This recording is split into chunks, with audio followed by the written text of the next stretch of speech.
KBLAdudes.com.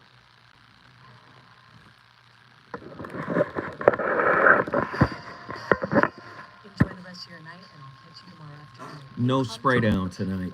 Now, two guys are currently lost in an accident on 710 South before Alonso Boulevard, with stop delays over 40 minutes from Imperial Highway. Heavy traffic continues back in Signal Hill on the 405 South off-ramp to Cherry Avenue South as the crash remains in multiple lanes, and heavy traffic continues now for about 10 to 15 minutes currently from Main Street. And heavy traffic flow continues up to 15 minutes in Brea on the 57 North between Imperial Highway and the 60 Pomona Freeway.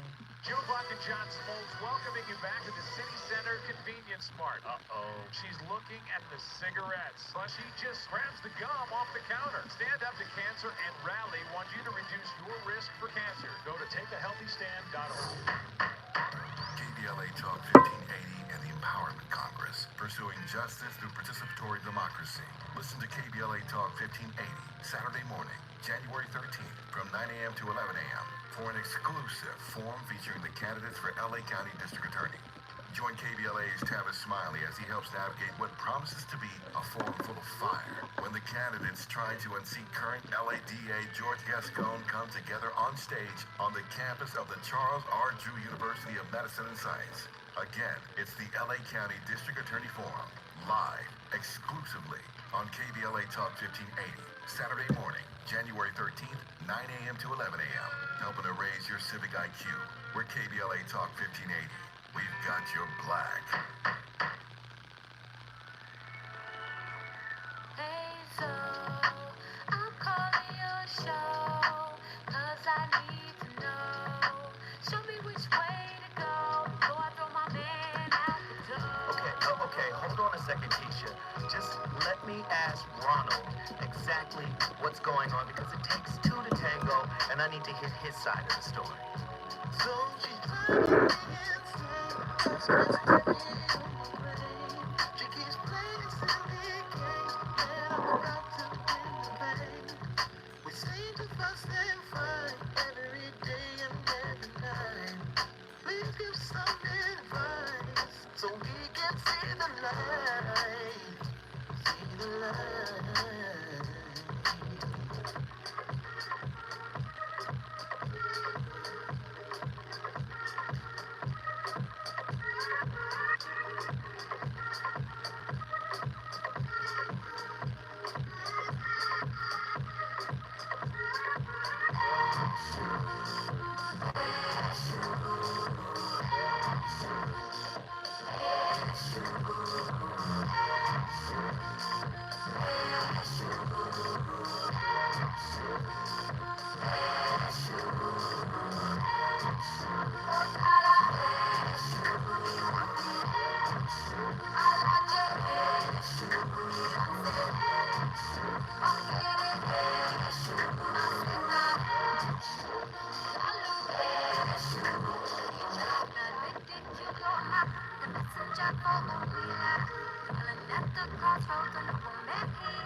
In a relationship with someone and you feel resentment climbing up on you, that's an indication of one of two things. You're either immature and unwilling to make the sacrifices necessary for the relationship or to negotiate fairly within the relationship, and then you should mature out of that as fast as you possibly can, and maybe you can do that through dialogue with your partner. Or the resentment might mean that you are in fact being taken advantage of and that you have something to say. So don't let, if resentment pops up, find out whether you're immature or being oppressed, and if it's the latter, then you have something to say, to enter into a negotiation. And the negotiation should be that you both get something better than either of you would have had if you were separate. Ladies and gentlemen, the voice of reason has returned to KBLA Talk 1580 live from the heart of Leimert Park. Very interesting topic for tonight. Oh man, this is a doozy. You know, I love it when people send me topics, and this is one of those topics that gets the proverbial juices flowing. That clip was, of course, the incomparable Jordan Peterson. Very heavy topic. I want you guys to join me in this non-judgmental space, meaning everybody can say what they need to say, express how they need to express, share what they need to share, as long as it's on topic and there's no profanity. Tonight's topic is called irreconcilable. What relationship challenges can you live with? In other words, what flaws in your partner, what limitations within your partner can you live with? Because at some point, you're going to run aground, with some aspect of their character that will be irreconcilable, some aspect of their personality, some belief system, some limiting belief system that they may have that cannot be reconciled. Many times we believe coming into an intimate relationship that it's going to be all good, it's going to be all roses, it's going to be great, and we're going to be able to reconcile differences. But just like in the study of conflict, what was known as conflict resolution, they had to change the name because they understood that conflict is perpetual, right? So it's no longer conflict resolution, it's conflict management. Conflict within intimate relationships is a lot like revolving debt. You can pay down some of it, but most of the time you can't pay down all of it. Not saying it's impossible, but improbable. Irreconcilable. Listen to what I'm saying. What relationship challenges can you live with? Not what you can't live with. It's easy to construct a script of what we can't tolerate or what we won't tolerate. But now my question becomes, when you're dealing with a work in progress, i.e. a human being, somebody that's always got something going on internally, someone that always has shortcoming, we've all fallen short of the glory of God. Yes, those kind of people, which is everybody, right? What can you live with? Right? A deeper look into what you may dislike about your partner, but have to put up with. Interesting topic, right? A deeper look into what you may dislike about your significant other, but may have to just put up with. Huh? Do you only put up / deal with the mess of folks that have intrinsic value to you? They're valuable to me, so this is something I can deal with. This is something I have to tolerate. What is that something? 1-800-920-1580. I want to know.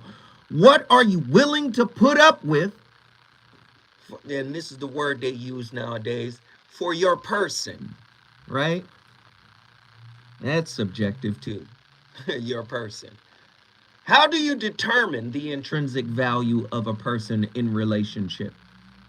Can you provide examples of relationship challenges that you consider to be irreconcilable, yet still choose to tolerate? That's a very nuanced question. Can you provide examples? Because this is going to let me know if you are mature, right? As Jordan Peterson outlined. Can you provide examples of relationship difficulties and challenges that you consider to be irreconcilable? We ain't gonna be able to fix that. But yet you still choose to be with this person, to tolerate those challenges. What factors contribute to your willingness to tolerate certain aspects of your partner that you may dislike? I want to hear from couples tonight. I want to hear from singles tonight. Right? What aspect of your partner that you're like, you know what?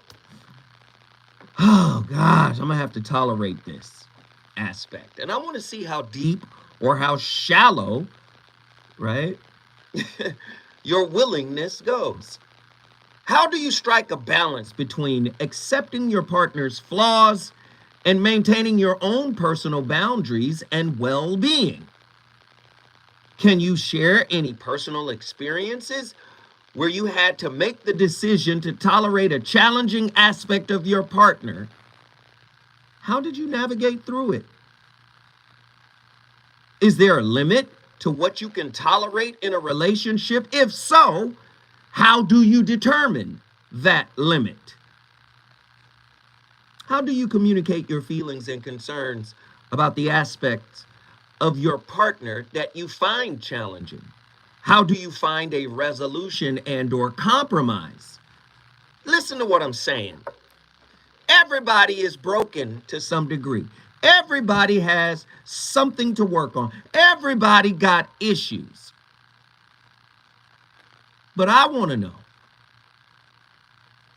what level, what value, what intrinsic value would keep you there?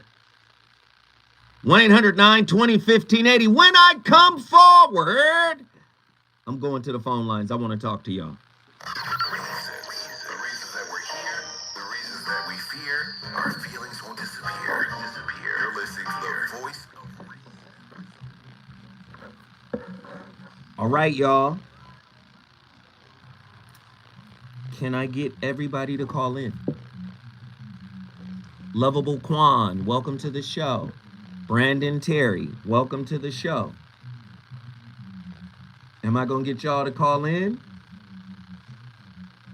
Or do we have to wait another 35 minutes?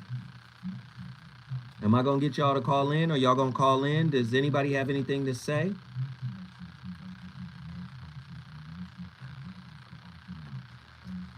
Thank you. Peace, Cali Soul. Peace, Nazarene X. Peace, Truemonger. Peace, Attila Phillips. Peace, peace, peace, peace, peace, peace to everybody that's in here. Phil Brand. What up? Suge Mac 510. What up? I would love to hear from you guys. The phone number is 1-800-920-1580. 1-800-920-1580. Xylon Farrell, what up? I'm lurking again at work. It's all good, brother. Welcome to the show.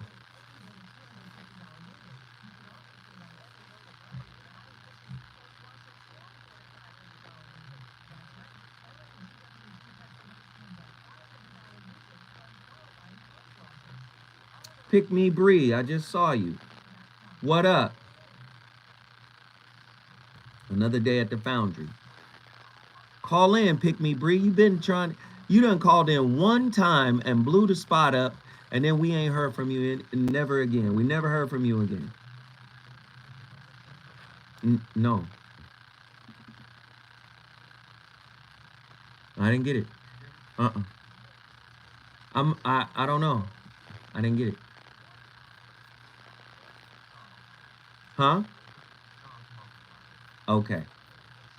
There we go. What up, Willie Johnson? You never thought to even ask myself this. You never thought to even ask myself this question. And it was simply because I was afraid of being alone. All right. Well, we got Sean on the line first. Common fare.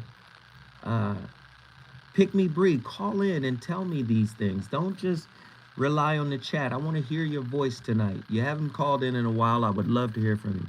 I will be lurking and learning tonight. Lovable Quan, I got you.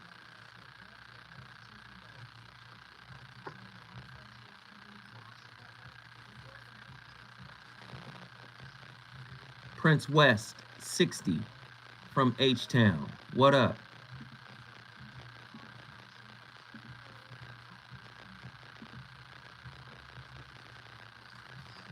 Here we go.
Your difference is you and your spouse are different. You can judge them as weaknesses, get frustrated by them, or we can accept and value them as strengths and look for ways to celebrate our differences. You need to accept the fact that you're different. Whoever you marry, you get a set of irreconcilable differences. Too many couples spending energy trying to resolve them when they're never going to be resolved. You may need to accept them. Now, I'm not talking about toxic or damaging patterns or behaviors.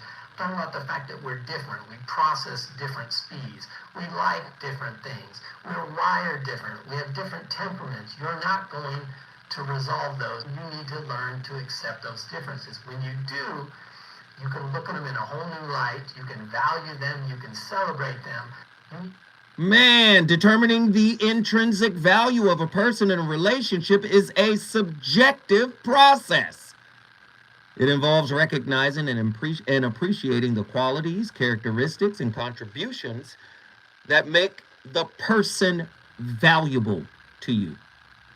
When a person can't stick it out with you and your flaws, what does that say about them?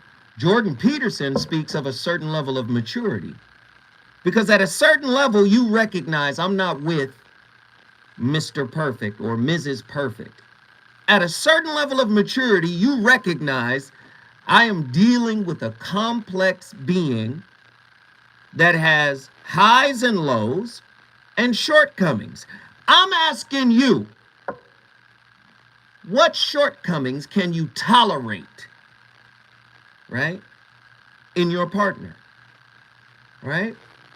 This intrinsic value can be based on emotional connections, shared values, mutual respect, and the potential for growth and fulfillment that the relationship might be able to bring to you. Examples of relationship challenges that may be considered intolerable, but still tolerated, can vary greatly depending on the individual circumstances. Some common examples include differences in communication styles, varying levels of cleanliness or organization, right? Incompatible hobbies or interests, or even fundamental differences in values or beliefs. Tolerating these challenges often requires a willingness to compromise, adapt, and find common ground.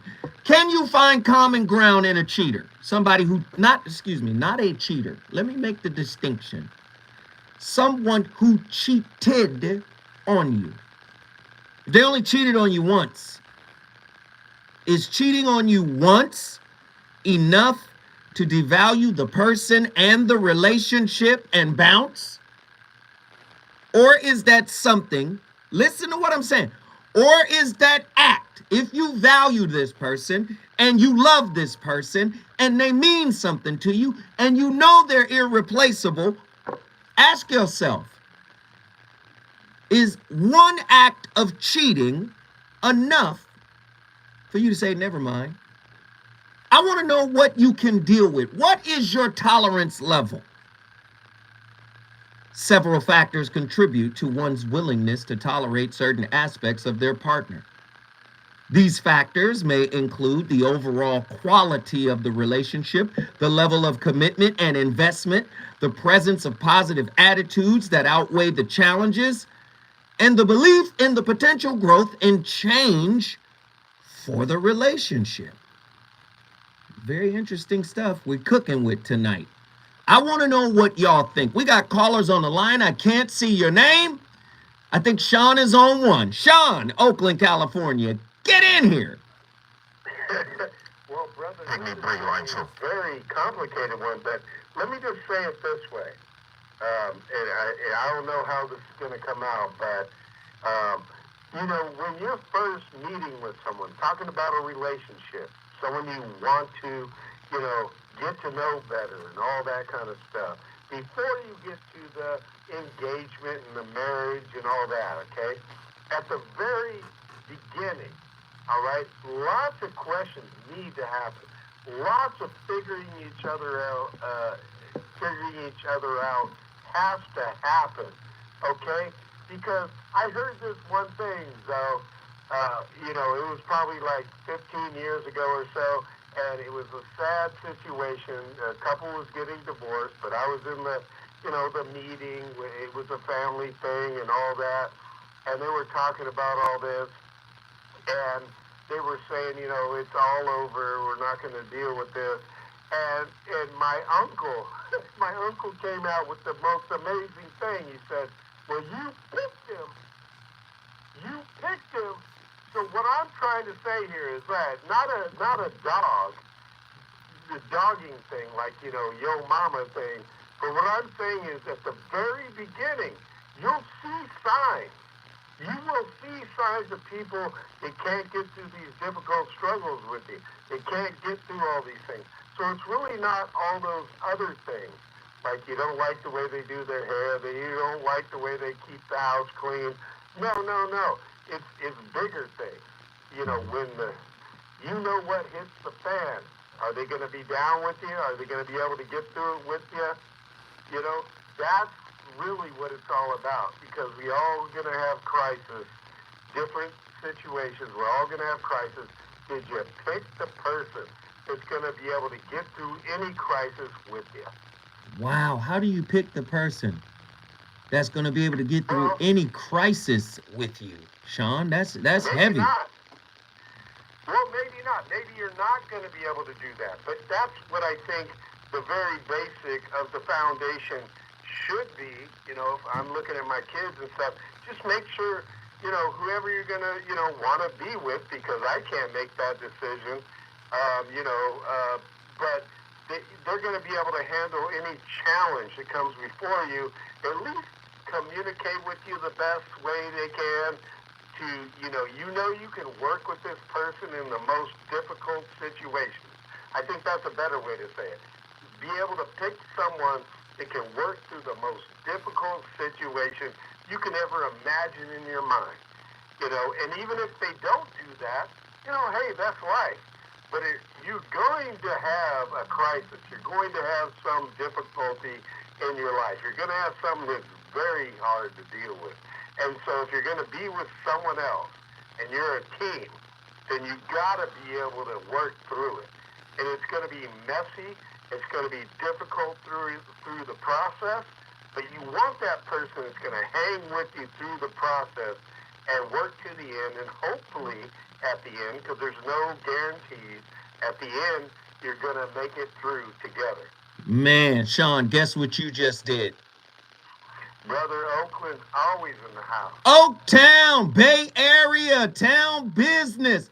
Listen, I want to hear from y'all. Get to your phone lines. 1-800-920-1580. Pick me Bree from Los Angeles. Get in here. What's up, Joe? How you doing? I'm alive and well. What are your thoughts? Well, okay, let me first start off with a little bit of what the brothers were talking about. I completely agree with everything.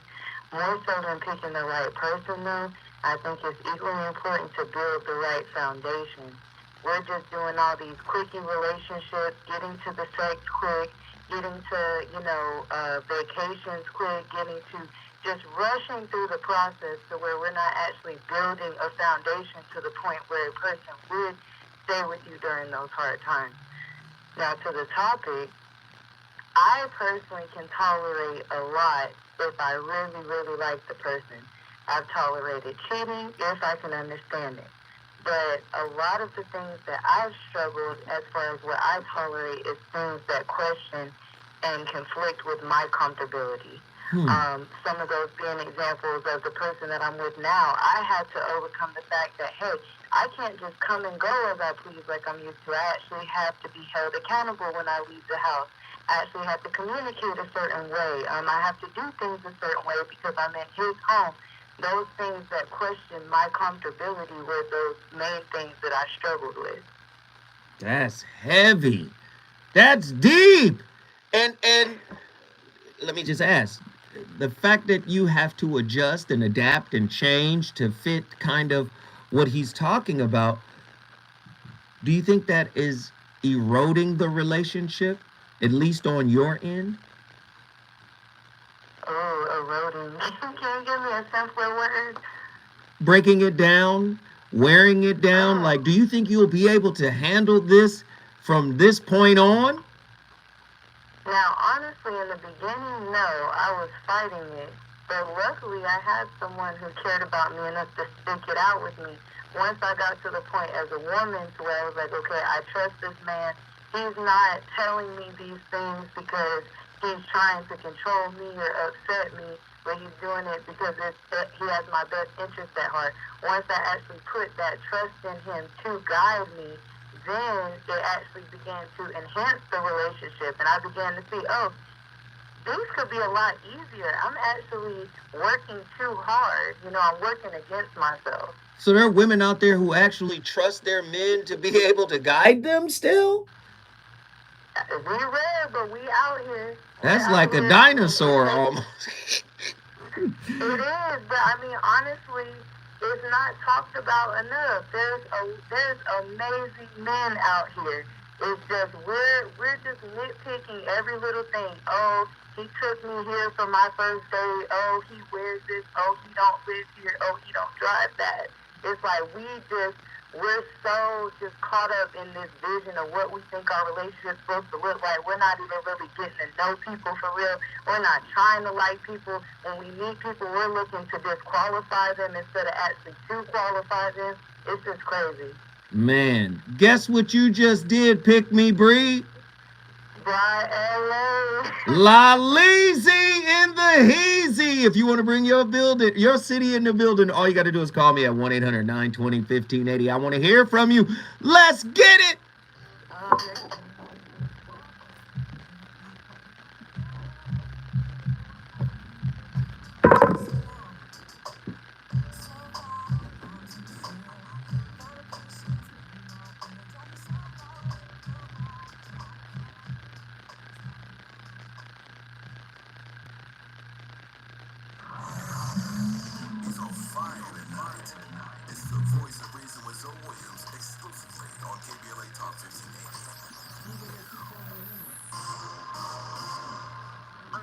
Here's the latest on the Black Information Network. New York City advocates and elected officials are calling on the Adams administration to allow migrant families to stay in shelters. Their demands come as 60-day notices come due for the first of thousands of migrant families in shelters. The initial deadline was supposed to fall right after Christmas, but the Black mayor's administration extended it by 2 weeks. That means migrant families have to pack up from the hotels they've been staying in and reapply for shelter. However, advocates are concerned families will be relocated and many migrant children will have to leave the schools. The Spokane, Washington City Council is making history by swearing in the city's first Black president. Betsy Wilkerson is taking the oath of office alongside new council members Michael Cathcart, Paul Dillon, and Kitty Klipsky. That's the latest. I am Amber Payton on your home for 24/7 News, the Black Information Network. What up, y'all? John Gilbreth, thank you, man, for that 20 spot. We're 31 minutes in. Hopefully, we could get others to contribute to the channel as well.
Hey, Truemonger, I hope you feeling better, bro.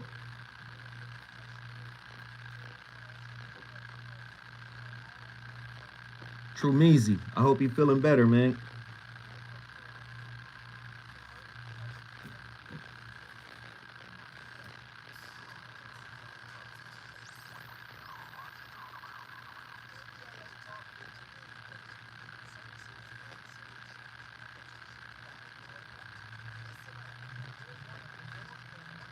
Good.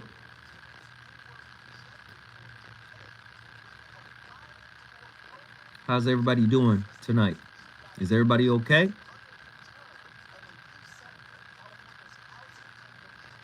Is everybody good?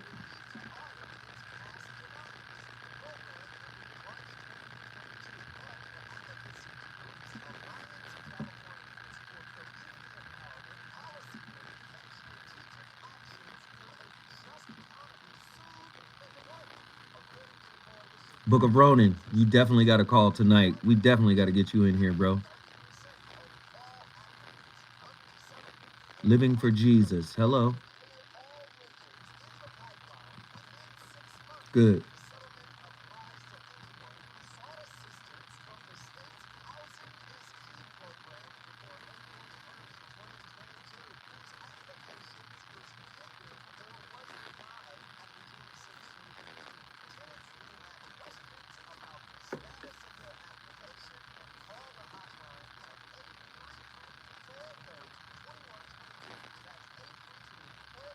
My back hurts, but other than that, I'm good. Hello, what's good, y'all?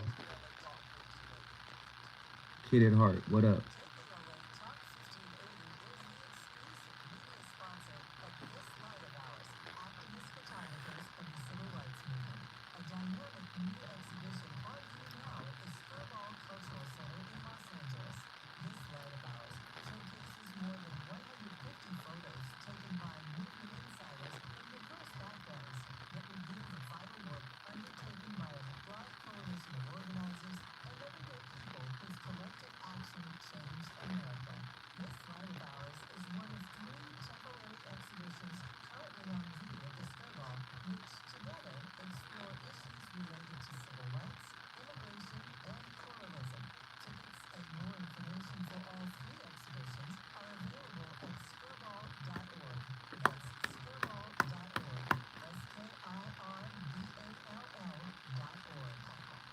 Hey, Attila, the lurkers don't give a fuck about us. We should stop mentioning them.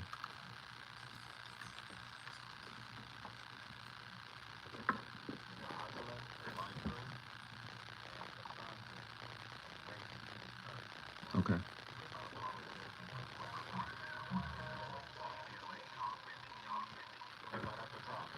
For sure. Only on KBLA Talk 1580.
The decision whether one should stay or leave is one of the most consequential and painful any of us ever has to make. On any given day, many millions of people worldwide will be secretly turning the issue over in their minds as they go about their daily lives, their partners beside them possibly having little clue as to the momentous decision weighing upon them. The choice is perhaps more common now than it ever was. We expect to be deeply happy in love, and therefore spend a good deal of time wondering whether our relationships are essentially normal in their sexual and psychological frustrations, or are beset by unusual pathological patterns which should impel us to get out as soon as we can. What films or novels we've been exposed to, the state of our friends' relationships, the degree of noise surrounding new sexually driven dating apps, not to mention how much sleep we've had, can all play humblingly large roles in influencing us one way or another. Awkwardly, it seems that no one else actually really minds what we end up doing, which gives the decision a degree of existential loneliness it might not always have possessed. Historically, the choice was in a sense a good deal easier because there were simply so many stern external sanctions around not leaving. Religions would insist that God blessed unions and would be furious at their being torn asunder. Society strongly disapproved of breakups and cast separating parties into decades of ignominy and shame. And psychologists would explain that children would be deeply and permanently scarred by any termination in their parents' relationship. But one by one, these objections to quitting have fallen away. Religions no longer terrify us into staying. Society doesn't care, and psychologists now routinely tell us that children would prefer a broken family to an unhappy one. The burden. Wow. So we went from a time where God didn't like the breakup to a time where now children prefer a broken family. Now, let me just say this.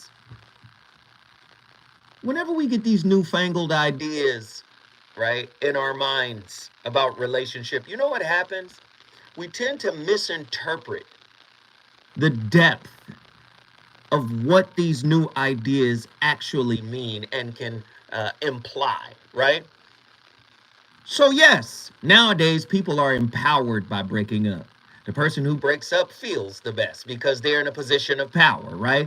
They get to leave. You're the one pining after them, right? Again, you break up if your life is in danger. You break up if, some people would say, if you're unhappy. Well, if you haven't mastered the inside happiness job, should you blame that breakup on the person you broke up with? See, I believe, and maybe you agree or disagree, but I believe relationships are designed to go through hell. And when you find the right person, the flames of that hell transform the people in the relationship. It actually makes them better if they can survive the spirit burns, as I call it. Every time you sit down and you talk to an old couple that have been together for decades, they tell you, I didn't always like Rufus. I didn't always like Betsy Jean either. But we found a way. What was the way? And you start to hear sage wisdom. And I'm not talking about your grandparents. I'm talking about some older relationships. I'm not talking about living in a situation where your grandmama was abused by your grandfather, mister. I'm not talking about that. I'm talking about couples who found a way to heal their internal issues and their flaws.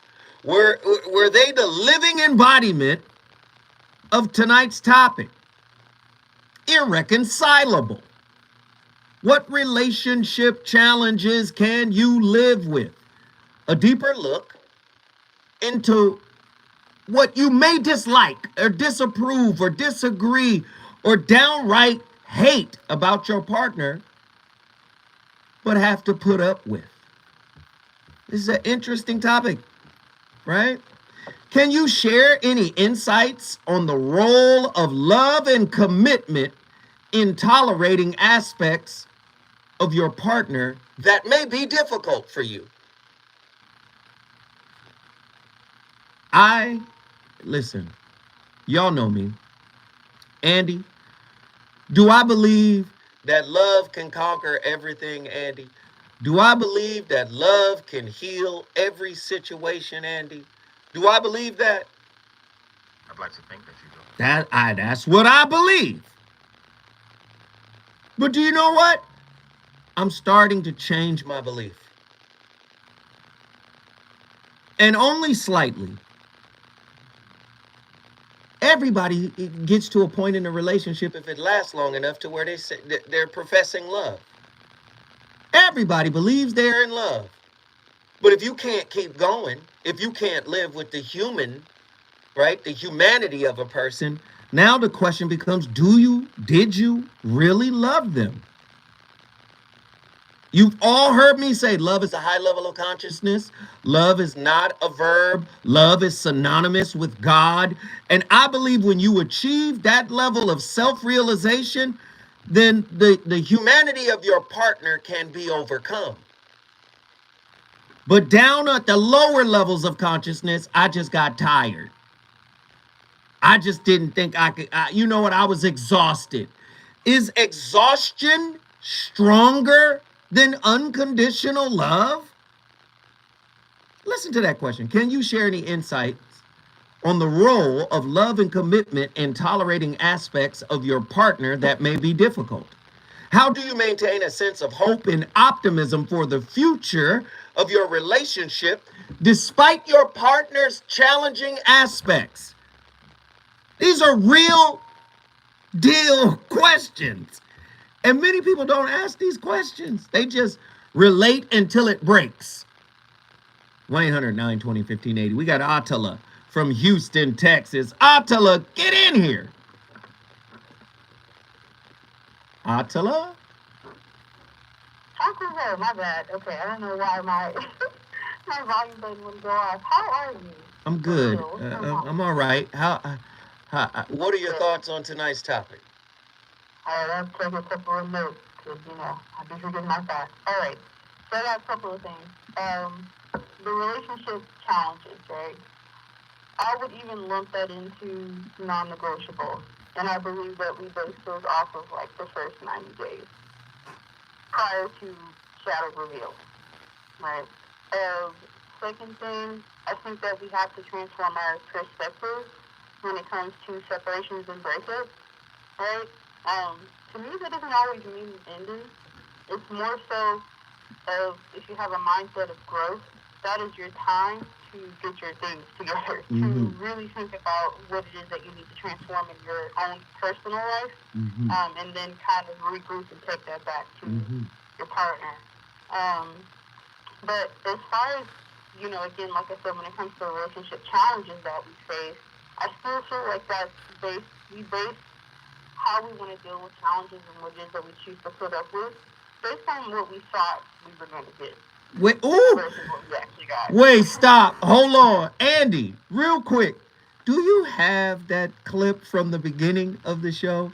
Our guy, Jordan Peterson? Because, whoa! I don't know if y'all heard what Attila just said. But come on now. That's just, when you get it, please play it. Play it right now. You need to accept your differences.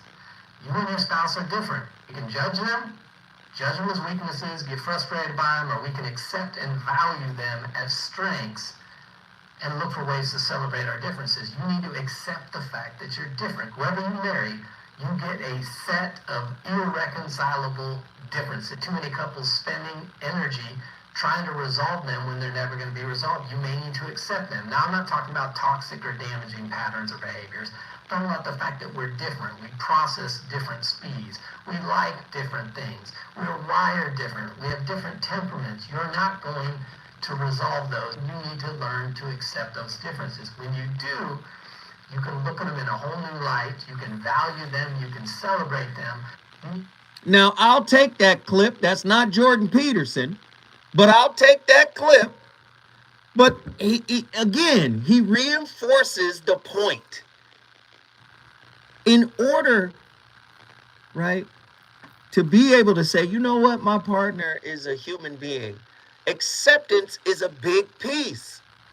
But if you got that clip, I'm ready for it. Jordan Peterson.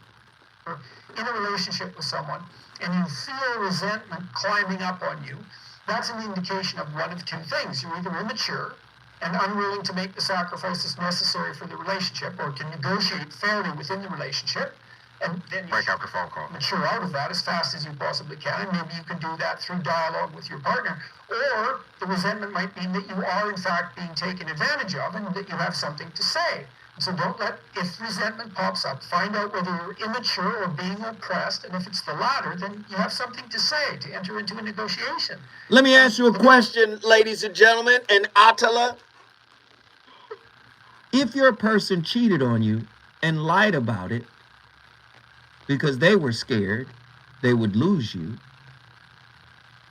are you being oppressed? No. But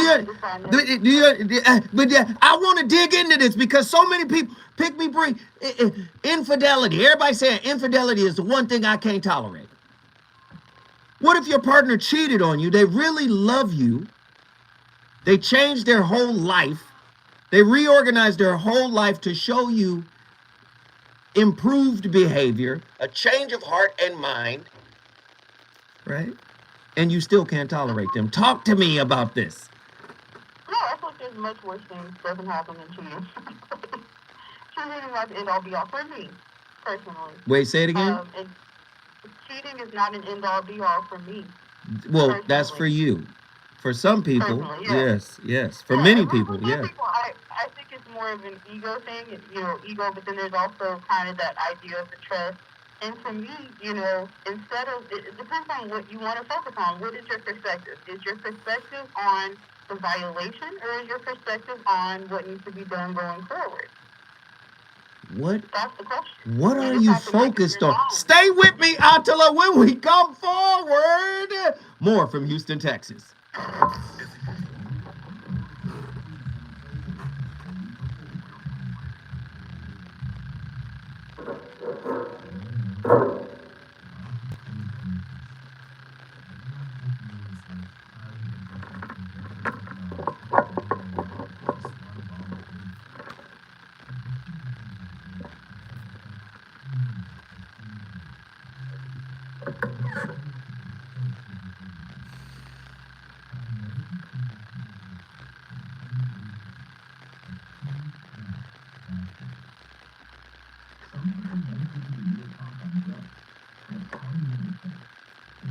Attila, what if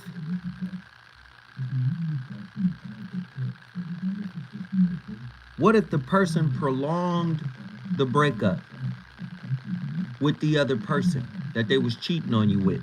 Not because they wanted to stay with that person, right? Not because they wanted to stay with that person, but because of mitigating circumstances like, oh, me and that person have been friends for 35 years. I need to let this person down gracefully. I can't just throw this person to the side and discard them. Maybe I'm wrapped in a business situation with this person. I'm entangled in that way. But eventually, I break off the relationship. Is that something that is intolerable?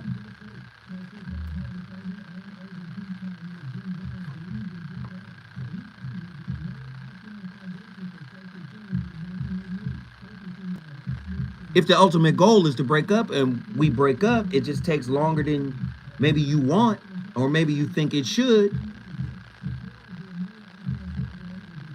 I know. Your answer still stands. I'm focused on solutions first. Solutions to fix the relationship, correct? Again, just like my notes are breaking down, if you don't do that, if you're not in that position, you don't value that person. You don't truly love that person. Now, people don't want to hear that. People don't want to hear that, but that's really what it is. If you value the relationship, you value the person, you value the connection, and they come to you and they share with you what it is,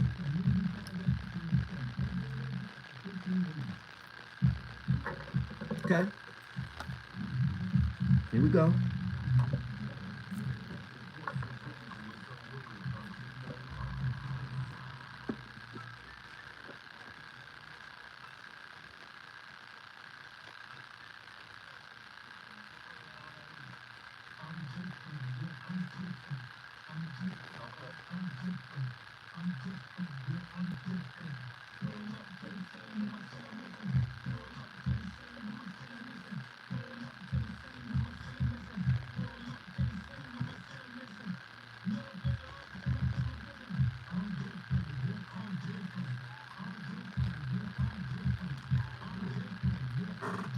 Ladies and gentlemen, the voice of reason back in the building. We got differences.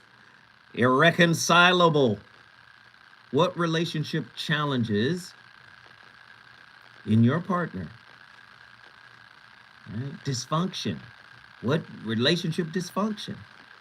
What relationship issues within your partner can you actually live with? 1-800-920-1580. Let's get Attila back in here. Attila, finish it up. Give us your final thought. Okay, so like I was saying, I'm more of a solutions-focused person. Once I've decided that yes, I want to stay in this connection. However, I understand that when it comes to infidelities and things like that, you know, people have a right to make whatever choices that they want to make. Mm-hmm. But I would advise that when you found, as you say, an irreplaceable connection, you first have to be able to identify that. Some people can't even identify the irreplaceable things within themselves, the things that make them them, that are unique. So how could they identify it within you if they're blind to that? So first you have to do that to understand that this is a soulmate, whatever, however you want to call it, right? And then once you've done that, then you have to decide, okay, so I might have to put my pride to the side and my ego to the side for this situation to understand where they're coming from and understand what it is that we need to do going forward. But, you know, to me, it's just a matter of choices. And I'm always going to err on the side of caution. You know, I'm okay with, honestly, with getting my heart broke. I don't think that that's the worst thing in the world. I just don't. But that's me. So I don't know. Right. That's definitely you now. That's, hey, hold on. That's definitely you. Attila, guess what you just did? I brought Houston in the building. Houston, H-Town in the building. If you want to bring your city, you know the drill. Racine, Wisconsin. Hey, Cassandra out of Wisconsin, get up in here. Cassandra, you there? Cassandra. What up? Talk to me, Cassandra. What are your thoughts on tonight's topic?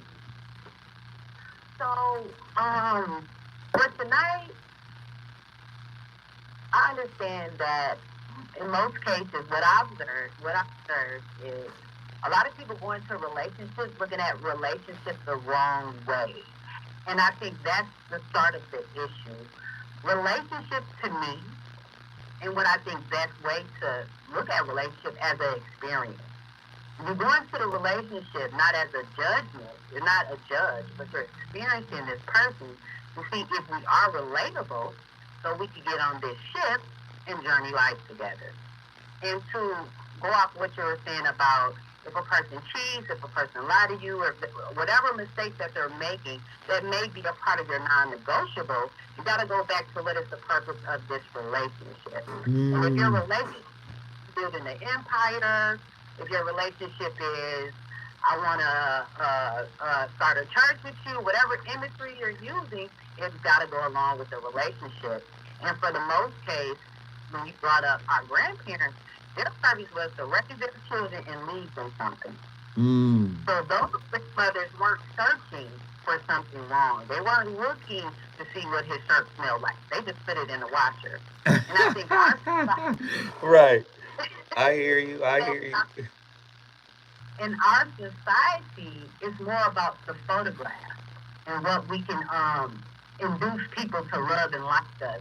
So if that's the case, now the ego is working. So a lot of relationships, like you said, you got so many children that are growing up in single parent homes because people care about an image more than a purpose. And that's why we have so many single mothers and single fathers out there in poverty. Because they weren't focused from the beginning. They weren't trying to have a relationship and an experience. They were trying to find someone they can judge. Just like a judge, if you do something wrong, you're on probation. I'm giving you life. And that's what I see the issue, especially for the black community. We're not holding families together because of the ego. Cassandra got the same name as my big sister. Let me say this, Cassandra. Guess what you just did? Do you know what you just did, Cassandra? A little bit. Well, say it. You brought Wisconsin in the building. Listen, if you want to bring your city in the building, all you got to do is call us at 1-800-920-1580. We got legend on the line. Hold on. Ronan from Indianapolis. Ho. Oh, Lord. Listen, Ronan, I don't even want to get you started right now because I'm going to have to carry you forward. But Ronan, hold tight, Ronan. When we come forward, we're going to give y'all a treat because I know Ronan got some quips. He got something to say. But I really want y'all to understand something, man. You're going to have to tolerate something,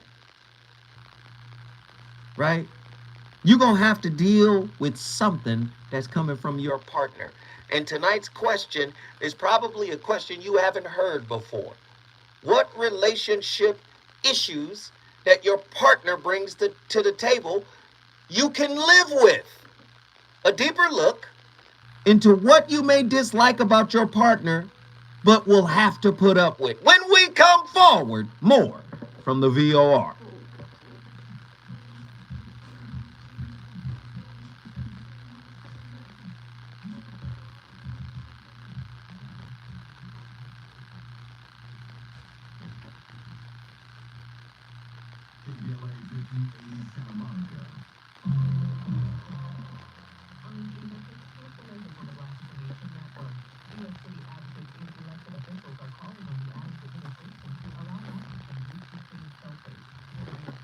Hey, where my callers at, man? Where my callers? We only got Ronan on the line. Can I get my callers in here? I'm not going to mention Super Chat. Y'all know what y'all got to do. Y'all got to support. I'm not going to mention it. Twos and Fuse, please show up, show your support, show your love. Twos and Fuse, get in here, show your support, show your love. But I need y'all to call. We need callers. We need people who want to talk. I want to talk to y'all. Atala, nigga, what did you just drop all on our heads? Oh, what in the world?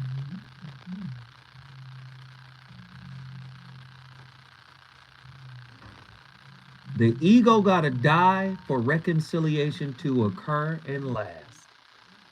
Wow. She didn't even say that on the air.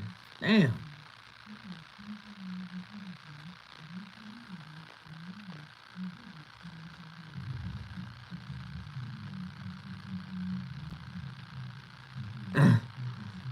Wow. You should have said that on the air. Where's Pretty Brown Mimi? Call in, Mimi. Call in, Mimi. Cali Soul, you know you gotta call in. I don't even know what you waiting on. Cali Soul is probably somewhere cooking. That first hour flew by. What up, my peoples? What up?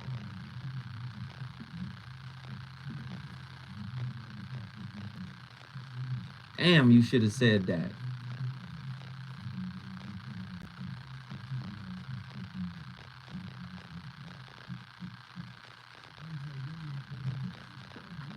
Your relationship is in trouble, I'm going to do the call. Has your soulmate become your cellmate? Does black love still exist? What are your bedroom turnoffs, fantasies, and fetishes. Financial infidelity. I'm dating a fat person. Are they worth the wait? Trust me, this gonna be crazy. How about the eviction? The child wasn't his, and he still had to pay child support. It's a very heated topic. How is that right? Mama's baby, daddy's maybe. I just have so many questions I want to ask you. I was like the kids. Is there something wrong with that? Damn.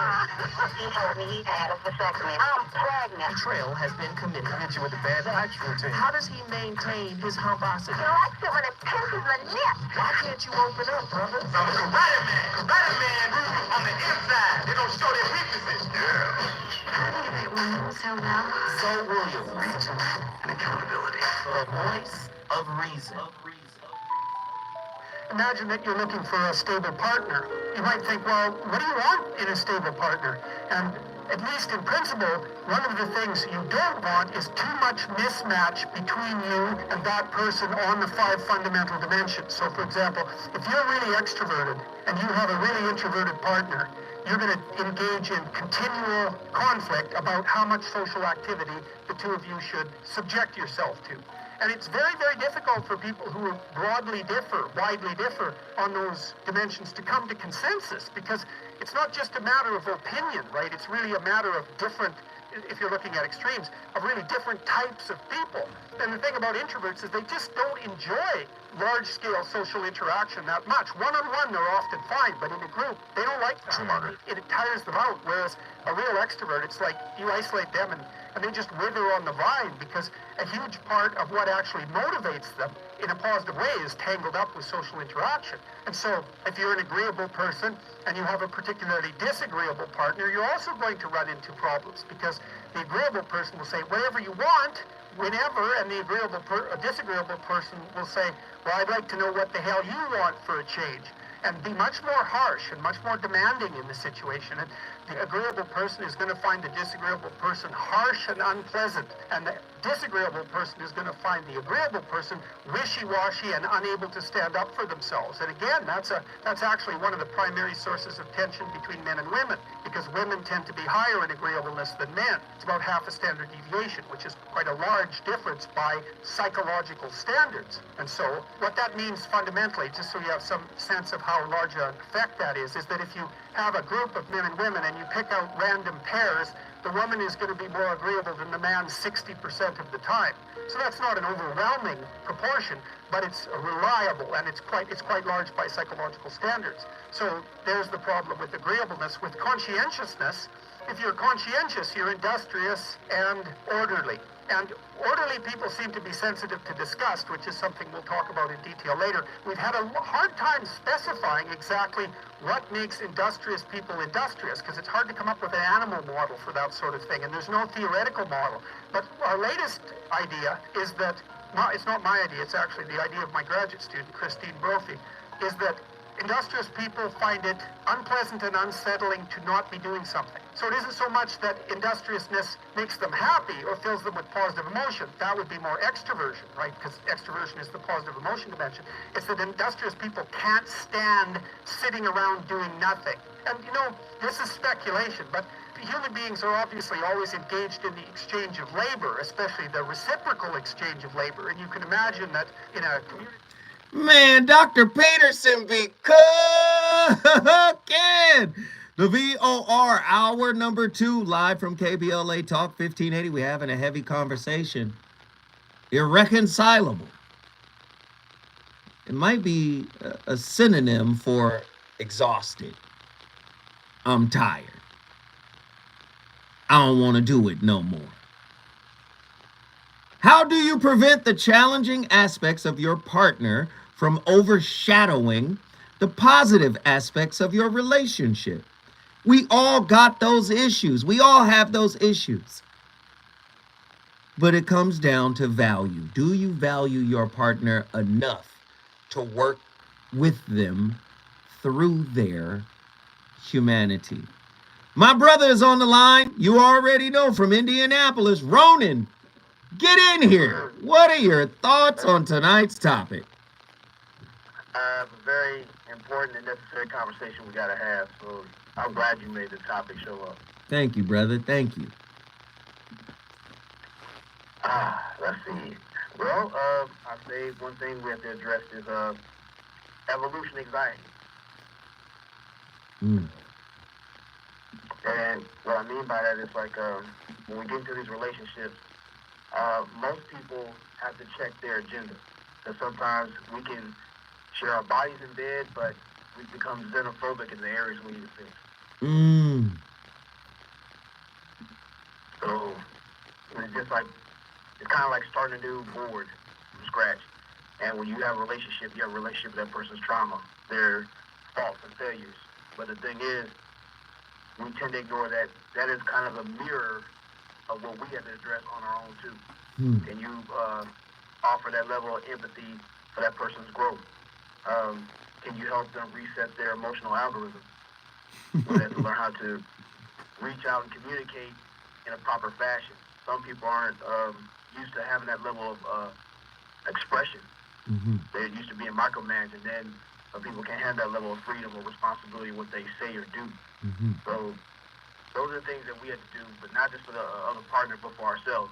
Because sometimes we use that person as a mask or have relationships with third person. Wonder why we're still messed up. Having relationships in third person. I don't know if you guys are listening to the lingo that my brother is laying down, but it's a cold piece of work, man. The emotional algorithm. I hear you, brother. I hear you.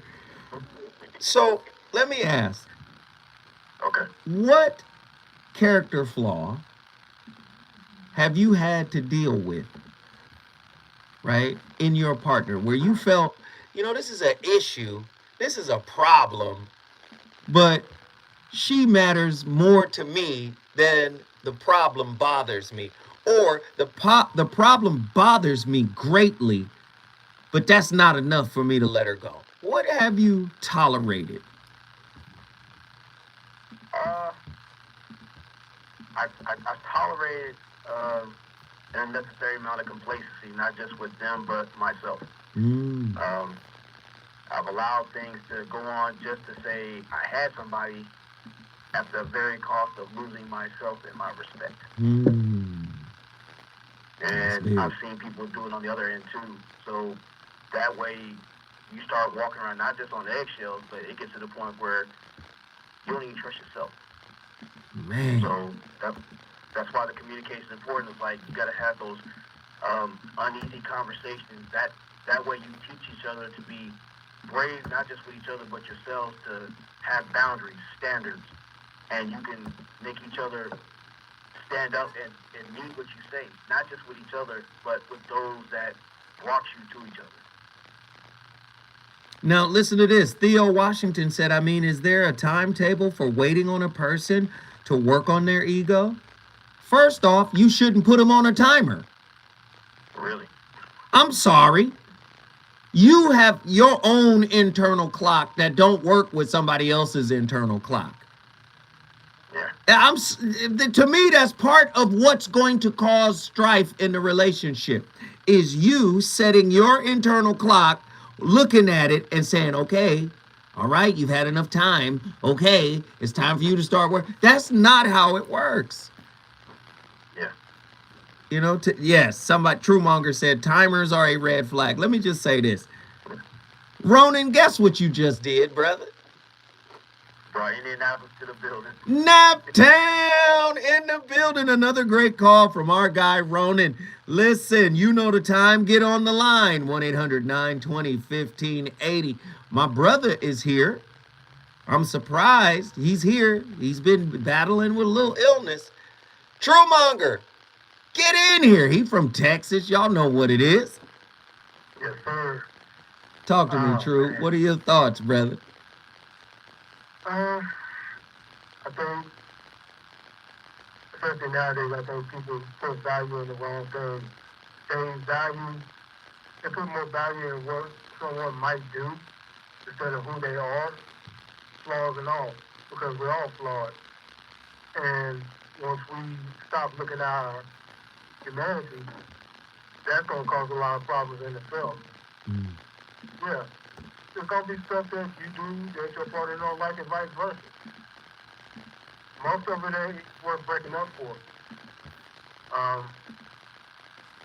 You learn each other. Yeah, you don't necessarily have to. If they do some stuff that you don't participate in, that's them. Everybody's not gonna be into all the same things. Mm. Now, if it comes to the point where they're into is bringing harm to the household, then you have to deal with that issue. Right. But I got my ways. I mean, we all experience things differently. Right. I think a lot of it is when if we even get to the point where we talk about those things, it's just a lack of understanding. Because the way I handle a certain situation may not necessarily be the way you would handle it. Mm-hmm. But at the time, I handled it the best way I could. Mm-hmm. And this is when reflection is a good thing, because you go back and look at it and say, well, did I handle that correctly? If I didn't, I can know better going forward Mm-hmm. for certain situations. But I just think people put value in the wrong aspects of life, and especially in relationships. They're too busy wanting to not enjoying the moments that they have, but are ready to post highlights on social media trying to impress a bunch of strangers.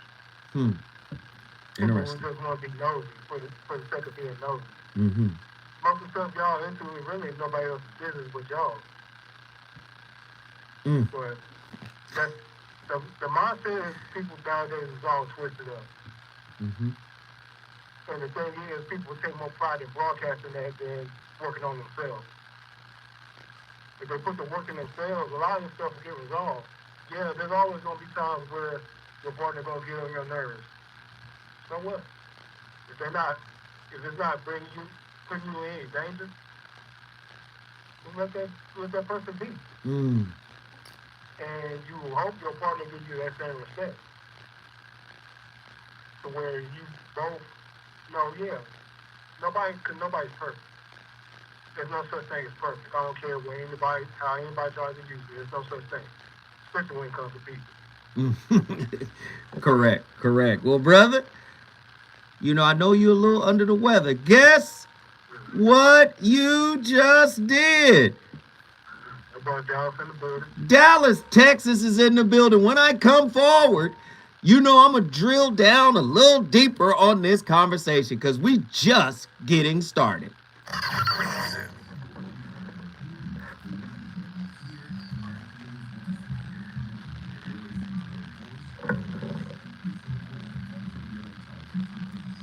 Hey, Heru Ali, thank you for the super chat, brother. I appreciate it.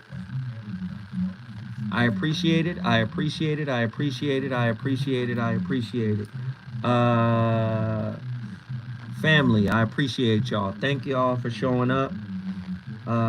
If you feel like calling tonight, please feel free to call. We have wide open lines. I would love to hear from y'all.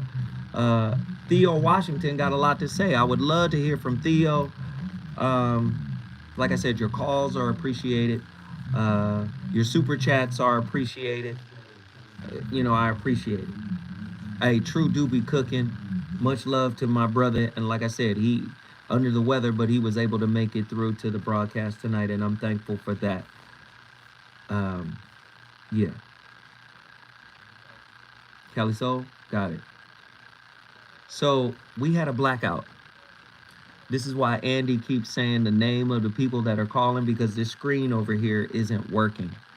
We were in a full blackout an hour before the show happened. I mean, a full blackout. So, yeah. Not all of the systems are up and running right now. So, heavy duty stuff happening in here. Shane Artis, thank you for the super chat. I appreciate it. If you guys feel more comfortable sending the super chat, please hit your brother off with the super chats or the Cash App. I'm sorry. Shane just hit me on the Cash App. If you guys feel like doing a Cash App more so than the super chat, please do that for me. Yeah, like it was a full blackout. Like it was pitch black here in the studio for about 35 minutes. And I was just sitting in the dark. And then when it came back on, the internet wasn't working. And low key, I was hoping that, I was like, oh shit, I'm gonna get another day off. And then no, stuff came up. Oh, Suge Mac 510. Thank you, Shane. I appreciate it, bro. I do value this person, but I've been dealing with stubborn. Call me, man! Damn, Theo! Call. What's going on? How am I supposed to help you through the chat? God damn it.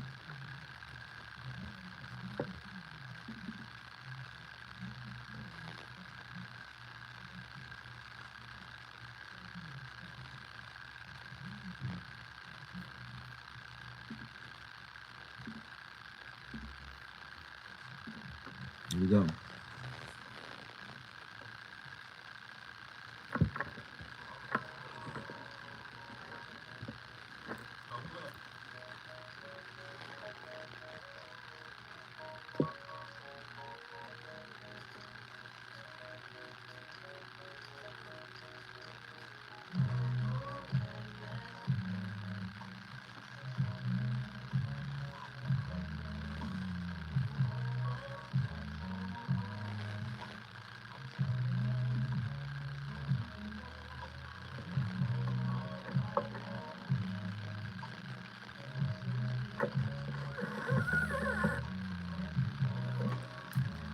Ladies and gentlemen, live from the heart of Leimert Park, KBLA Talk 1580. The VOR is on fire tonight. Man, this is a wonderful topic. People are sharing, calling in from all over the country. This is a national discussion. And I love, hearing everybody's perspective on topics that, I curate. And it's a heavy duty topic here because do we know how to live with a human being? Does anybody? Tolerance is important in a relationship. There are limits to what anybody can tolerate. Determining these limits requires self-reflection, introspection, and an understanding of one's own values, needs, and boundaries. It is essential to recognize when tolerating certain aspects becomes detrimental to one's well-being or compromises one's personal values or integrity. Communication is key when addressing challenging aspects of your partner. Expressing feelings and concerns in a non-confrontational manner can open up a dialogue for resolution and compromise. Active listening, empathy, and a willingness to understand the other person's perspective are exceedingly crucial in finding common ground and working towards that solution. Sometimes the solution is no solution. Hey, we're just going to disagree on this aspect, but you matter to me to the extent that I want to work on all the other areas so that this one area doesn't contaminate and the other healthy areas. Self-reflection and personal growth play a significant role in the ability to tolerate challenging aspects of a significant other. By engaging in self-reflection, individuals can gain insight into their own trigger and biases and areas that need their attention in terms of personal growth. This self-awareness allows for a greater empathy and understanding, which could foster a more tolerant and compassionate approach to relationship challenges. Man, who we got on the line? Do we have somebody in here? You said, oh, Callie Soul, one of our favorites. Callie Soul from Denver. Get in here. I need to hear your perspective on this.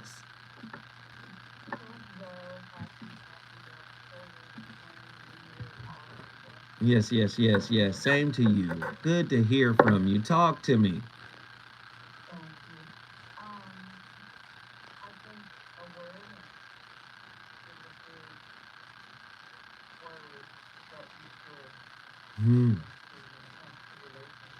Hmm. Because oftentimes our discomfort, our trials and our tribulations come from triggers, and a trigger is my own. It's not necessarily something that the other person is intentionally trying to set off, but whoever manifests in front of us, whoever we choose to move forward with, that's just a part of the growth process of relationships, is rubbing up against each other and sharpening one another. And if we can remember that in our awareness, like, oh, whatever I'm feeling about whatever is happening, the choice is mine, how I'm going to label that, how I'm going to see it, and how I'm going to move forward, how I'm going to choose to communicate with the other person, even if they do communicate in a toxic way. Like, there's still an awareness that you can tap into within yourself, like, okay, what's the best way for me to approach this situation so that there's growth? So it's not attack, because if it's attack, you're not going to get nowhere, but deeper into the hole. But if you can take your time and really be mindful, Deepak Chopra talks about, like, I think he has an affirmation that says, I make the decision that brings peace to everyone involved. That's heavy. When we listen to, What? I make the decision to bring peace yes, to everyone involved. I don't think people come from that angle. I think people come from a selfish space. As long as they have some peace, they're not really worried about anybody else. They're not worried about how their decisions may affect someone else. You know, that's a heavy statement. Go deeper into that, please. yeah, so you know what the clown shoes feel like when it's trying to pop from up under your foot. You know that that's the ego. And oftentimes, we just want to feed the ego. Well, if I tell you what's on my mind, if I give you a piece of my mind, then I'm going to share this pain with you. And again, going back to choosing what to bring peace to everyone involved, we think that, you know, telling somebody else will bring us peace. When you think about it, it really don't. It don't. That's how disease manifests in the body, from dis-ease. You know you chose wrong. You know you chose fear. So it's going to fester. You just planted a seed in yourself. And you think that that seed is going to hurt the other person. And that's why they say forgiveness is for me. It's for myself. It's not for the other person. We think that we can bestow some forgiveness on somebody else, and that's not the case. Like, forgiveness is for us so that we can sleep at night, so that we can breathe in life, so that we don't hold, you know, like they say that a lot of our emotions sit right in our hips, especially for women. We hold it in our hips, so that's like one of the first things that you work through in yoga is your breathing, so that you can tell all of the muscles in your body to let go, to push out, to let go of the toxins. When I breathe in, I'm breathing in peace. When I breathe out, I am letting go of what no longer serves me. So, like, oftentimes, too, in those moments, if instead of just diving in and cutting somebody... Wait. You just said something so heavy. Would our resistance be something that should be let go in terms of things that no longer serve us? Absolutely. But that resistance comes from fear. Fear is the ego. Flow, freedom, love, that's the Holy Spirit. That's your higher self, your divine self. But we often, because the divine self is not intrusive, it's just peacefully there, waiting for our yes. We often slap some duct tape on the divine self, turn it around backwards, and leave it in the corner. Because right now, what I want to do is act a fool.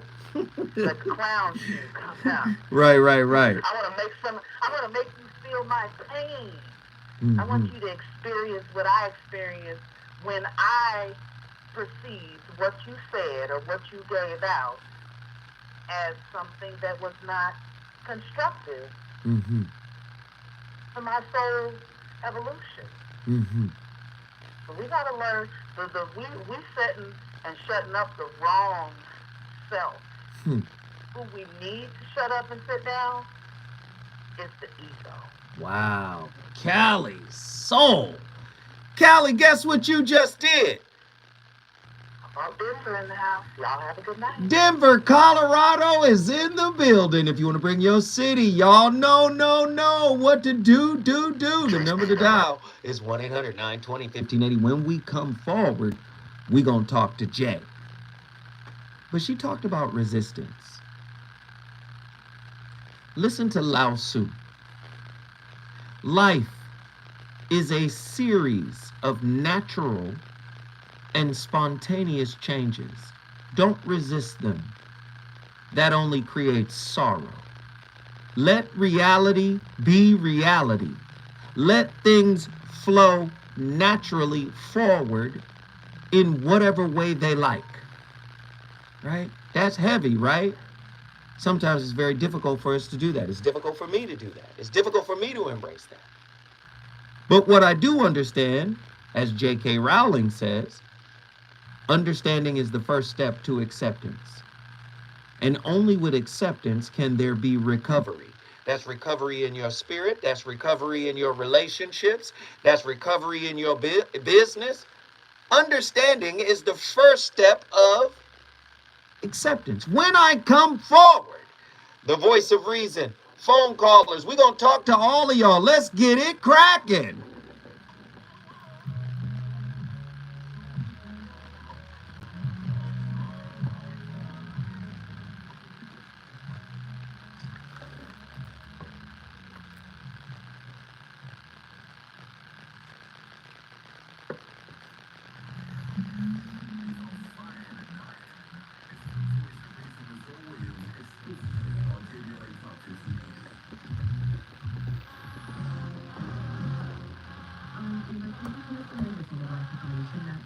New York City advocates and elected officials are calling on the Adams administration to allow migrant families to stay in shelters.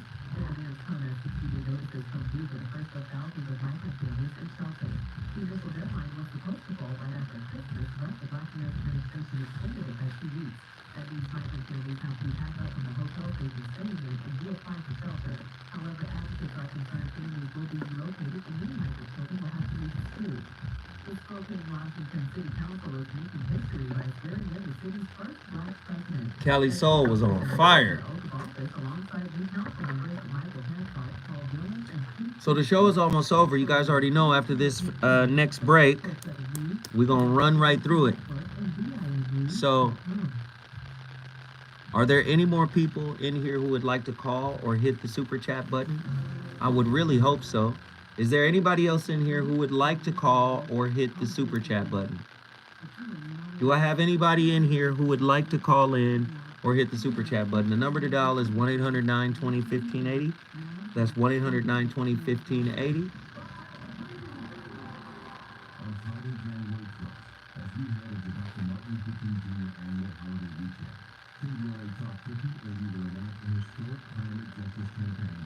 Anybody in here that wants to call?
3 minutes.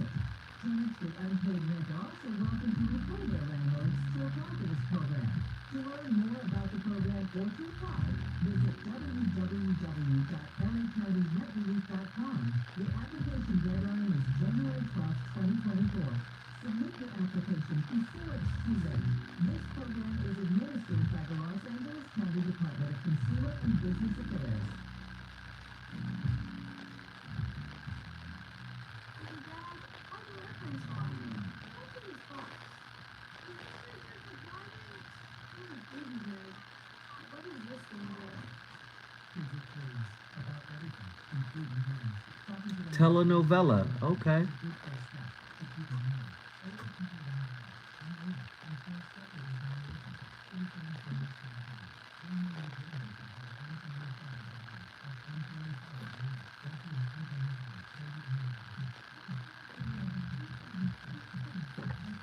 Yes, gonna have to rewatch. Yes.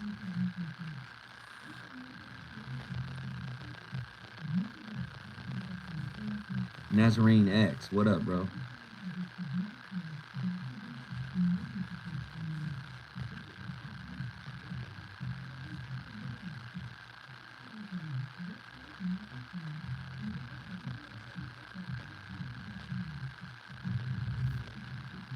We're about to get it.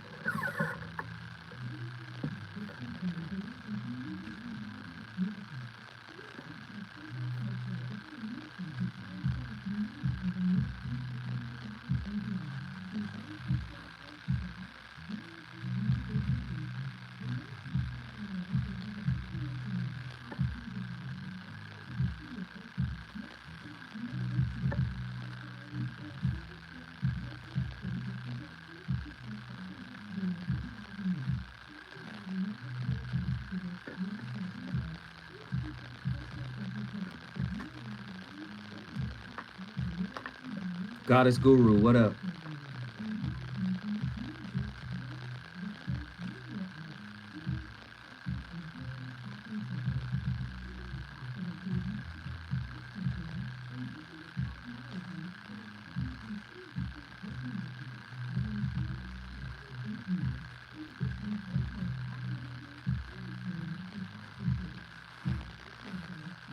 Goddess Guru, thank you so much. I appreciate that. Thank you. Happy New Year to you too. Thank you.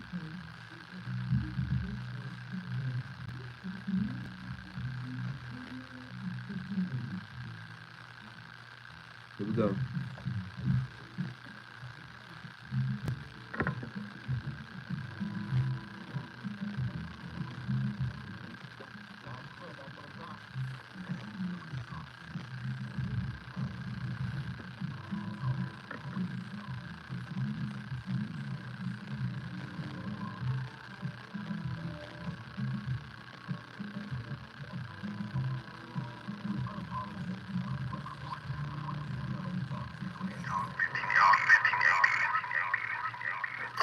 You're listening to the voice of reason with Phil Williams. Only on KBLA Talk 1580.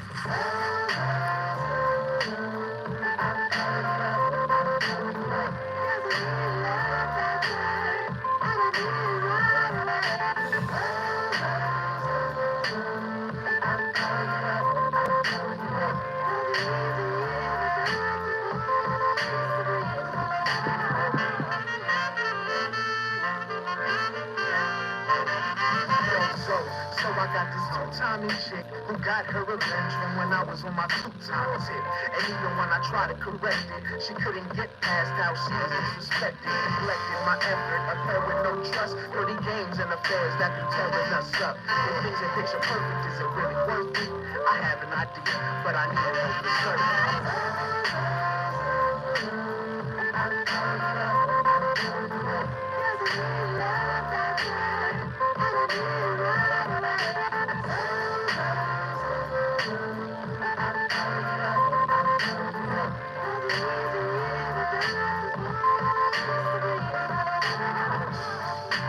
Ladies and gentlemen, friends and family, brothers and sisters, the VOR back in the building, live from Lamert Park, KBLA Talk 1580. The VOR. I think we have a caller from La Lazy. J Speed. J Speed from La Lazy. J Speed, I need to know your thoughts, man, on tonight's topic. What are your thoughts? Well, I was, thank you for answering my call, and maybe I'm able to come on your platform.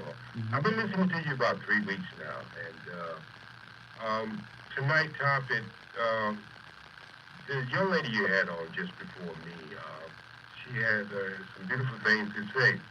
But my thoughts on this is, I'm thinking it's kind of hard. I've been working with this new push and this new reset of black men when it comes down to deal with relationships. And I'm telling you, maybe a lot of that stuff they would try, but they only gonna try that after they go through their reset. I don't know if you've been keeping your ears open into these YouTube streets, and just in the street itself, black men are taking a new approach on relationship. As you can see, marriage is down.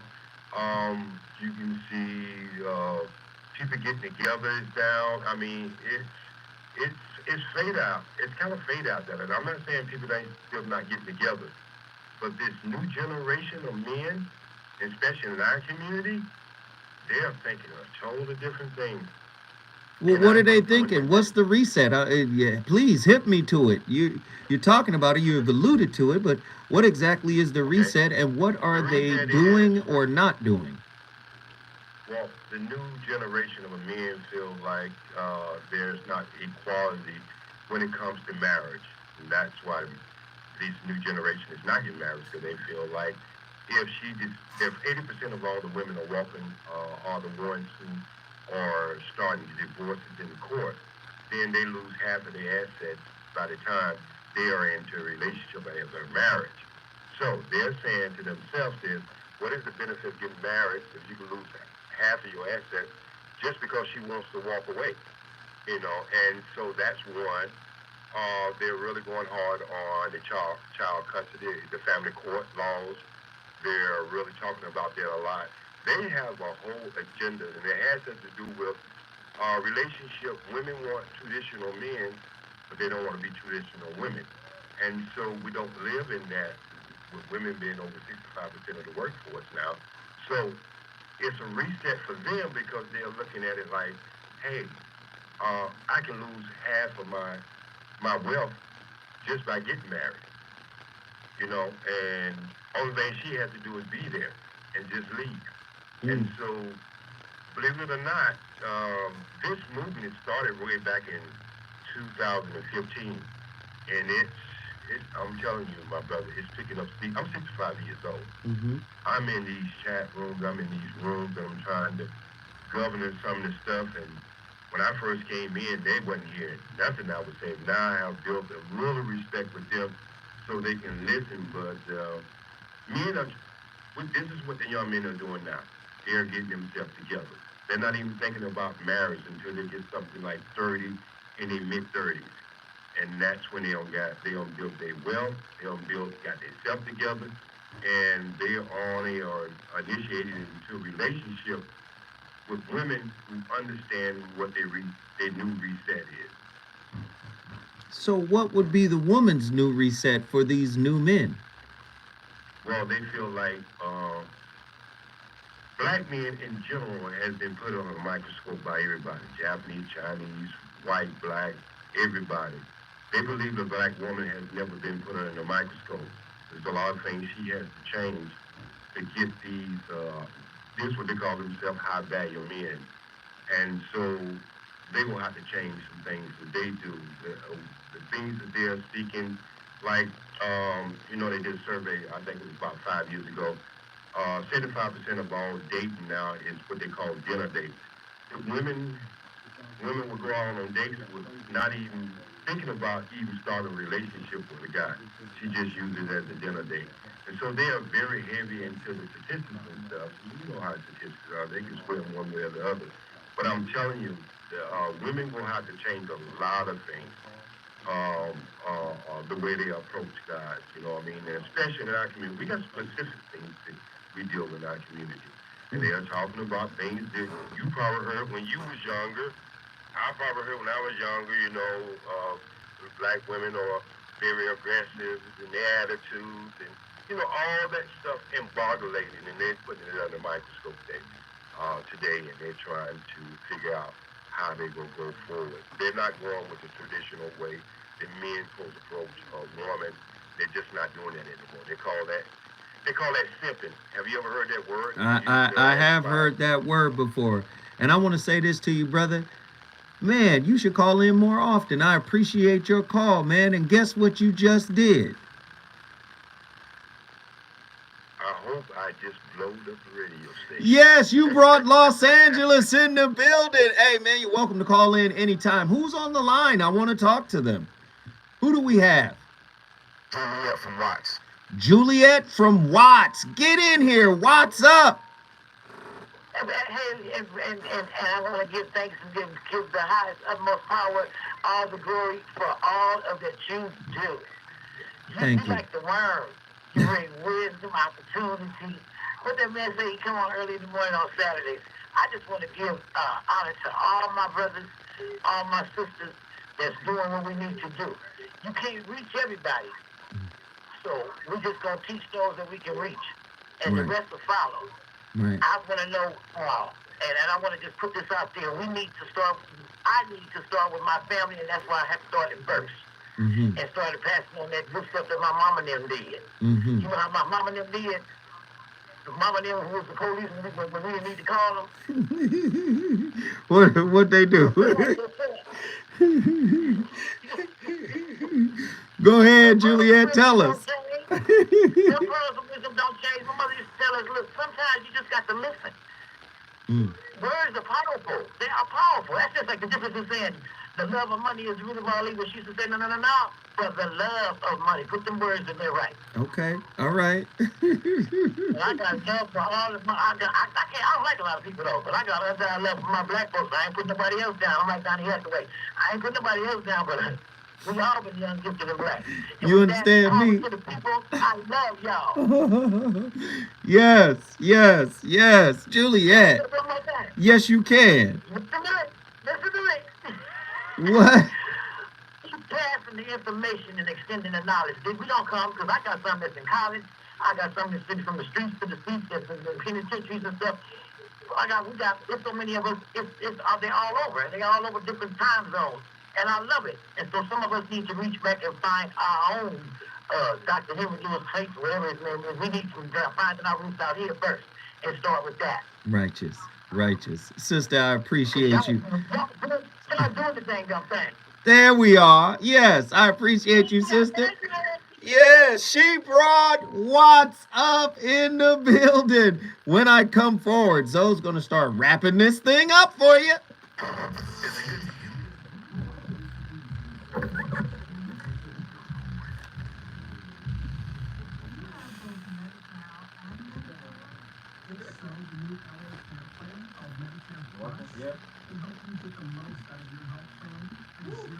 Jill, I got a question for you. You know everybody is flawed, right?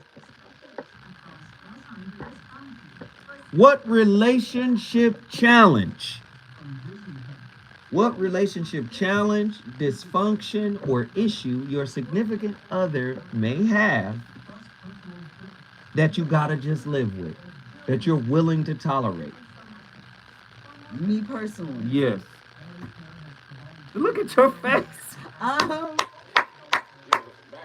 I just don't know. Jill's face said, what? The thing is, like, when you are in a relationship, right, you're going to make compromises on different things. You're gonna know the good comes with the bad, right?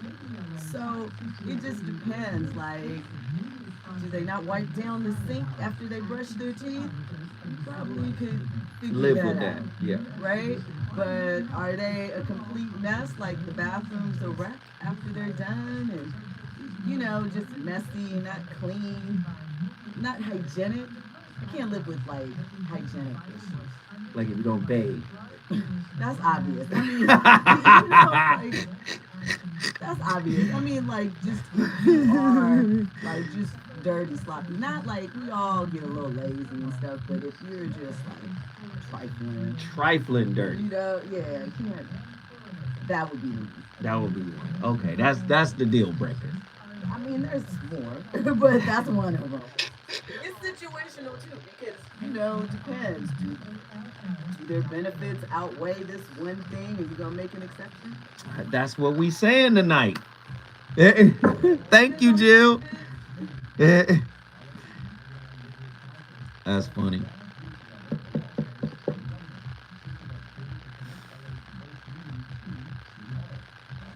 Ten minutes left, guys. I appreciate everybody for popping in here. If there's anybody who wants to get a last second call in, now's the time to do it.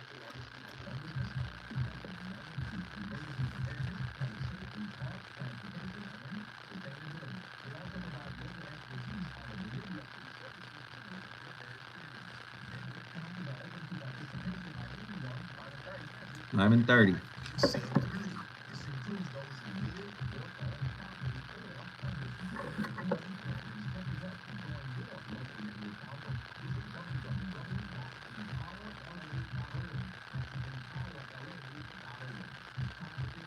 Wow.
Man, Michael is too good for this topic. Turn him off. He too good for this topic. Ain't nobody looking in the mirror. Relationships are a journey for growth and self-discovery. Now, and it's inevitable that we will encounter aspects of our partner that we may dislike or find challenging. Hell, we find aspects of ourselves that we dislike and find challenging. We give ourselves a pass, but we hold our partners to task. I know you don't want to hear it that way, but that's usually what it is. We give ourselves and our family members, who are probably guilty of the same things our partners do, we give them a pass, but we hold our significant others to task in general. However, it is important to recognize that no relationship is perfect, and there will always be differences that need to be tolerated. The key is to identify which aspects are truly irreconcilable and the ones that can be worked on or accepted. And as my friend Jill Monroe just said, she highlighted some of the things that she would find to be, potentially irreconcilable. But then she hit me with the caveat as she was walking away, which was, it depends on what else they bring to the table. In other words, their value. Man, we live in a society, man, that devalues humans, right? And uplifts what humans have accumulated. Can you imagine? We will put on a pedestal what you do for a living, how much money you made, right? Where you live, what kind of car you drive, your home. But we will devalue your spirit. Can you imagine one person walking away from another work in progress only to go to another work in progress? Like, you're not valuable enough for me to stay with you. That's what I'm trying to show you here. I know this is heavy stuff, you know? Guidance on reassessing tolerance and making changes in relationships. Somebody said, that's it right there. I know. It may be necessary to reassess your tolerance levels and make changes in the relationship when the challenging aspects consistently overshadow the positive aspects, causing significant distress or compromising well-being. Well, let me say this. That sounds straightforward and correct, but it's partly true. It's a half truth. Let me read it again let's see if you hear it. It may be necessary to reassess your tolerance level and make changes in the relationship when the challenging aspects of your significant other consistently overshadows the positive aspects, causing significant distress or compromising well-being. What if you're ruminating on the negative, on something that happened in the past and you can't get past it? You'll say you're past it, but you're really not past it, because every time you have an opportunity to bring it up and wash your person's face in it, you do it. Subtly, indirectly, and directly. Are you really over it? I'm tired of people saying, oh, I forgave you, when in fact, you didn't. To me, the best definition of forgiveness I've ever heard came from Iyanla Vanzant. What did she say? She says, forgiveness is when you can talk about a situation and there is no residue of resentment or the negative energy that used to be associated with that event. Like, people don't know how to stay together, but they know how to leave each other.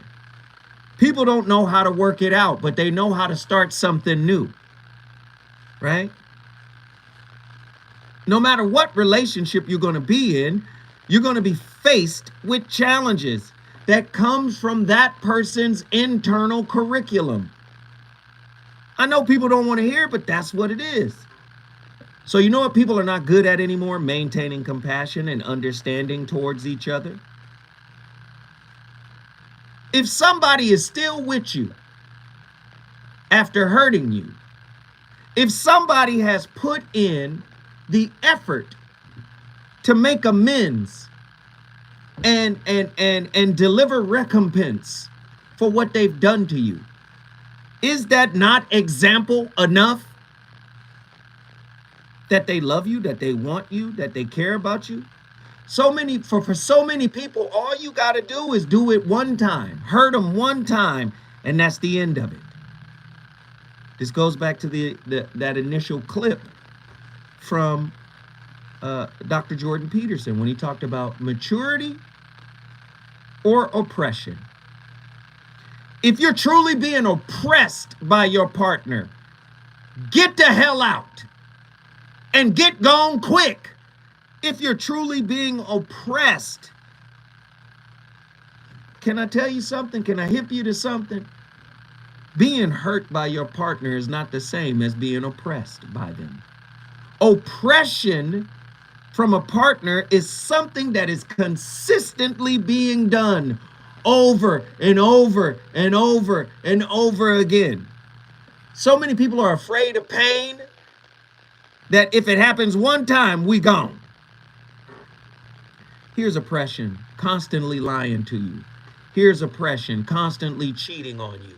Here's oppression, constantly demoralizing you. Here's oppression, constantly demeaning you. Here's oppression, constantly belittling you. Here's oppression, constantly disrespecting you. That's oppression. That's abuse in relationships. But we live in a society that says, my ego can't be cheated on. So if you cheat on me, you've cheated on my ego, and thus it's irreconcilable now. That's the culture we live in. Did I say something wrong, Andy? I don't. Did I say something wrong? And when I see Andy reaching, reaching for the headphones or something, I know I may have said something. There is vast importance in accepting, right? Acceptance is a powerful tool in relationship.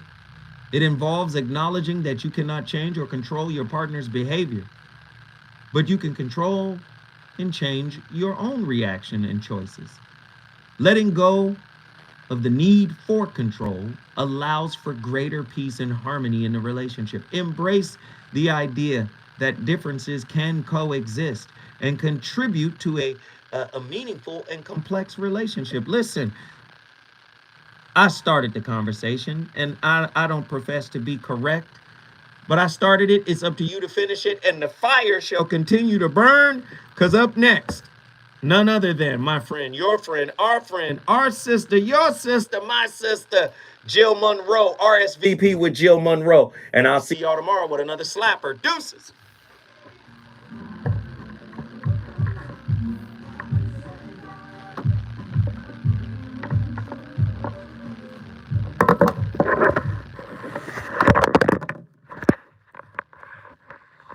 Appreciate y'all. Thank you. Appreciate y'all. Thank you. WLA 1580 Santa Monica.